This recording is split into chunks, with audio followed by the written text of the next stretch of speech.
All right, so the NBA playoffs have started, and it's just something that's strange. Like it's different about it. Oh, Steph Curry ain't make it. KD just got swept again, and Bron about to be out of the door soon.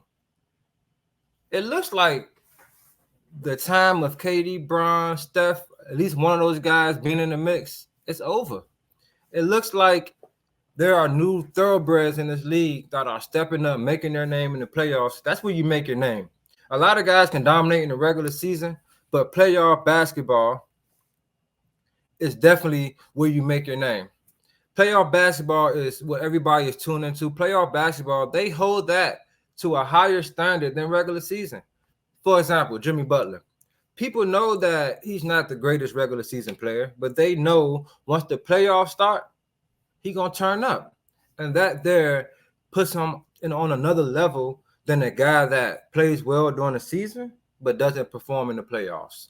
So I got three players I want to touch on that I feel like are making a big statement, making a name for themselves in the playoffs, and I got a couple highlights for you guys as well. It's been a while since I had the highlight, so let's have some fun today. All right, the first player I want to talk about is my guy.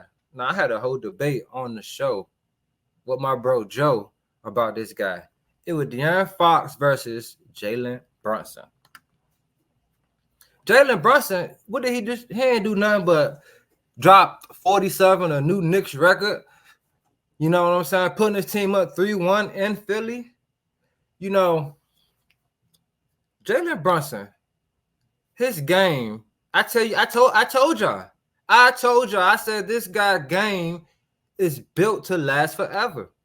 He doesn't shoot too many threes. He's strong. He has the endless moves. He can finish in the paint. He can post up. And one thing about him that I wasn't like, look at that move right there. Oh my goodness. I gotta go back for y'all on that one, y'all. That move right there was just ridiculous. Off the dribble, then those are moves. He got moves for days. See, one thing about Jalen Brunson that I love, man, is he can get any shot he wants. Like those first two games, a lot of people were saying the Philly was strapping him, that he couldn't get no space. He was missing shots that he normally makes. Jalen Brunson he can hit tough shots all day. He can do that. That's his game. Now, what happened the game before that?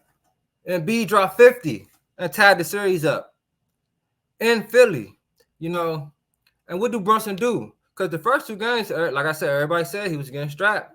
I believe in the game in Philly, he had a good game. I think he had a 30 ball in Philly the first game. But then this game, Embiid did 50. He said, watch this. Put up 47 and 10 assists. Do y'all know Jalen Brunson is the first player in NBA history to have 80? He has 86 points and 23 assists in 2-game span in playoffs. That's the highest ever. And nobody done more than that. Jalen Brunson is putting the league on notice. Jalen Brunson is putting the league on notice. Now, I'm going to keep it real with y'all right quick. I said that this Knicks team will go the furthest if Julius Randle plays the best version of himself. And now I knew Jalen Brunson was the closer. He's the scorer. He's the guy that when the money's on the line, he's the guy that has the ball in his hand. But I did not expect him to be this good as a point guard to facilitate it. This dude can do it. He is a point guard, a true point guard. He's not just a scorer. He can facilitate very well. This game, by the way, he was dealing with a knee injury this game. So I believe he had to come out the game in the beginning of the fourth, but he returned. That's mental. That's mental. That's that mentality, man. When you hurt, who's the greatest players do that? Kobe, play hurt. Iverson, play hurt. Now, Joel Embiid. The Knicks set 42 screens for Jalen Brunson this game. 35 of them were set by whoever Embiid was guarding. They targeted Embiid.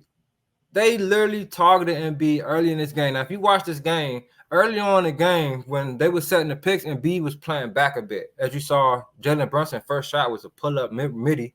It wasn't wide open, but it was a great look for him. Next play, he had a wide open three. And it's not just the fact that he dropped 30, guys. It's how efficient he was. It's how efficient he was. And he also, like I said, he had 10 assists. 10 assists. Keep doing your thing, man. Brunson. I was trying to warn the people about you. I told them, I said, your game is built for the playoffs. Your game is built to win, bro. Brunson, man, you're going to be a baller for a long time. All right, now next player I got, man. I told y'all I'm going to talk about the Magic. First of all, I talk about him, I got to shout out another player, Franz Wagner. Man, did he not have a game of his career last game against the Cavs? The dude went crazy. I mean, he was attacking the paint, hitting threes. He made Niang fall off a spin move and point at him and got the tech. I mean, he's fired up. I mean, this is his third year in the league out of Michigan. He did play in FIBA ball, and they just won a championship with Germany. They beat the USA team, and they beat a couple good teams. And I felt like those games, that experience was really good for him, and it's showing. But the player I want to talk about, y'all know who it is. It's Paolo Banchero. This is his very first playoff appearance.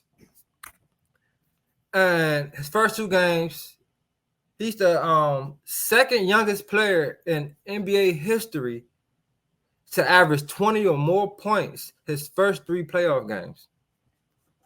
The second youngest. Y'all know who the youngest gonna be. I shouldn't have to tell y'all. I'm gonna tell you anyway. It's Bron. It's Bron. Y'all know it's Bron. But I think he was like 40-something days younger than my man. But I mean, just to see this out of a second-year player in their first playoff, you know, being down 2-0 to a more experienced Cavs team where everybody say, you know, we're picking the Cavs. They're the more experienced team. They have Donovan Mitchell, who they say playoff Mitchell going to show up, show out, do this, do that. However, Paolo came in and put the team on his back, literally. He was in attack mode from the jump. He missed like his first 3 or 4 shots, but once that first shot went in, it's like he couldn't miss. I mean, he's the first ever in NBA history. Listen to this. Paolo Banchero is the first ever in NBA history to have 30-plus points, 10-plus rebounds, 5-plus assists in less than 30 minutes. Hey, that is elite stuff right there, man. I mean, you staffing the stuff. Look, he's playing one-on-one defense, stealing the ball from guys like Donovan Mitchell. He's a great facilitator, as you see. He had 5 assists. Being 6'10", 250, I mean, the kid is just primed to be better and better. When you watch him play and you hear him in the pressers after the game, he sounds like a winner, man. He sounds like a winner.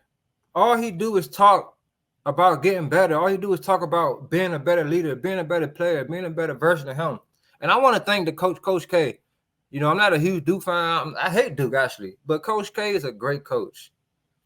And he told Paolo, he said, listen, when you get to the NBA, you're going to be able to play your game how you really want to play it.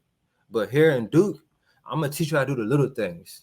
You know, box out. You know, how to space the floor, how to make your teammates better. And look at this guy, man. He reminds me so much of LeBron James mixed with Carmelo Anthony. Like, his mid-range is deadly already. Like, Bron had to real live develop his jumper. Not saying Paolo jumper is icy. His 3-ball isn't the best. But his mid-range is crazy. As you can see, a lot of his buckets came from the midi. His very first shot was a midi. I think his confidence is building, and he's making a name for himself. If he's able to will his team and get a W in Cleveland and put up big numbers and then come back and win it and seal the deal, Oh my goodness, the sky's the limit for this team. I mean, they'll have to play Boston next, which will be an excellent test for this team. Win, lose, or draw against Boston, that is excellent experience right there. So shout out Paulo, man. Shout out Paulo, man. Oh, last thing, he also has the most points in his first 3 playoff games in Magic history. We had guys like Shaq, Penny, T-Mac, Grant Hill played with us for a little bit. We had some players.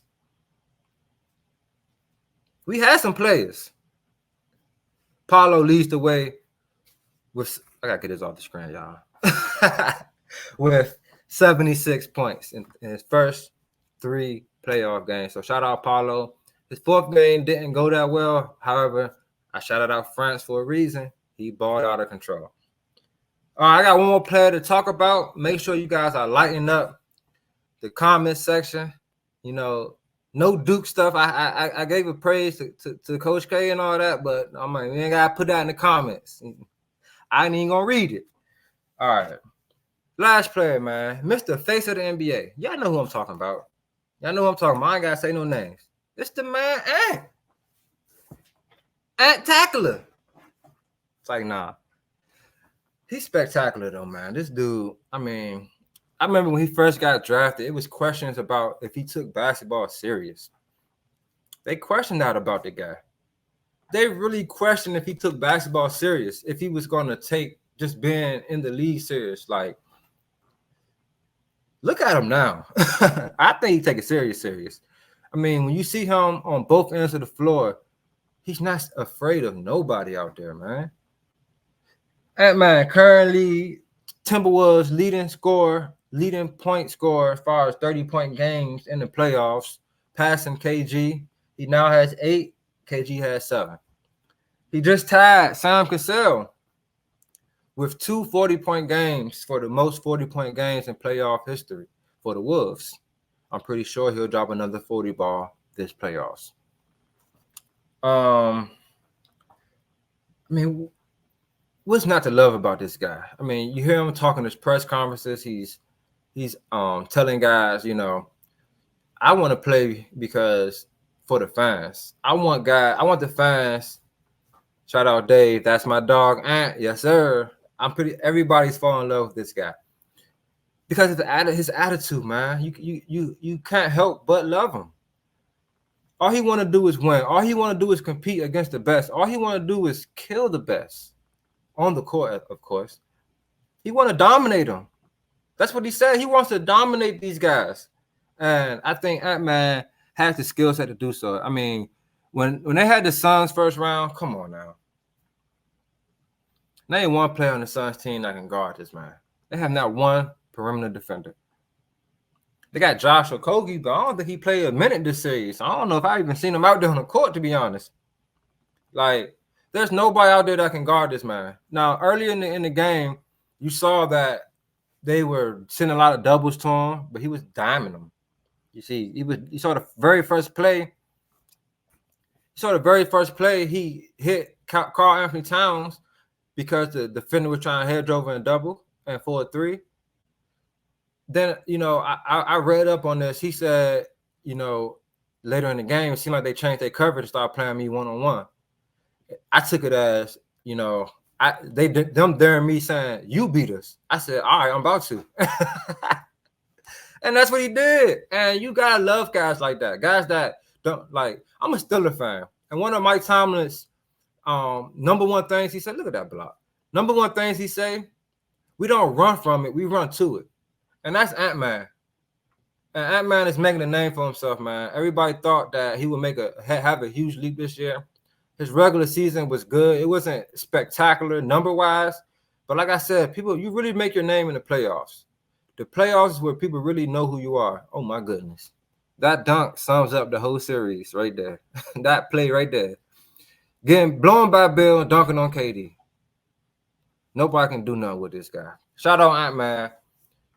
Like, Ant-Man, Paulo. I mean, shout out Tyrese Halliburton, too. You know, he hasn't had, you know, he was in a slump for a while after, you know, the first half of the season. But these last 2 games against the Bucks, even though Giannis ain't played one and Dame ain't played the other, he's played well. He's really been looking like a leader out there. He hit some clutch buckets. And I really think that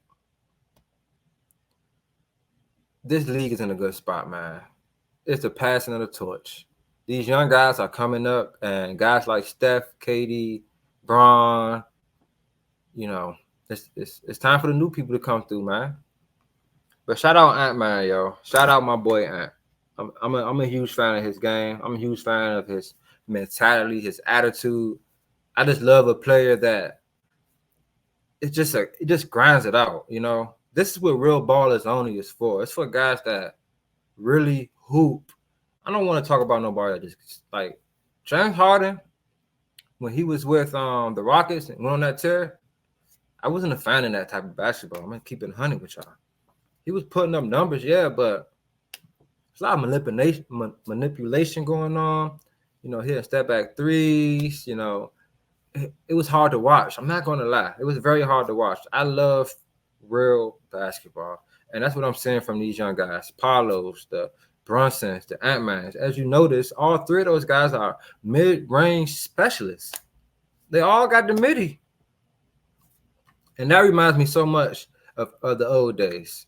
You know what I'm saying? But yeah, man, y'all see what's happening out there? Yeah, I see the people out there making names for themselves. Now, next episode, I'm gonna do the same thing, but I got some defensive guys I want to talk about. Yeah, because some guys getting locked up this playoffs, and I got some guys I really want to highlight that, you know, they probably don't really get the shine they deserve. You know what I'm saying? But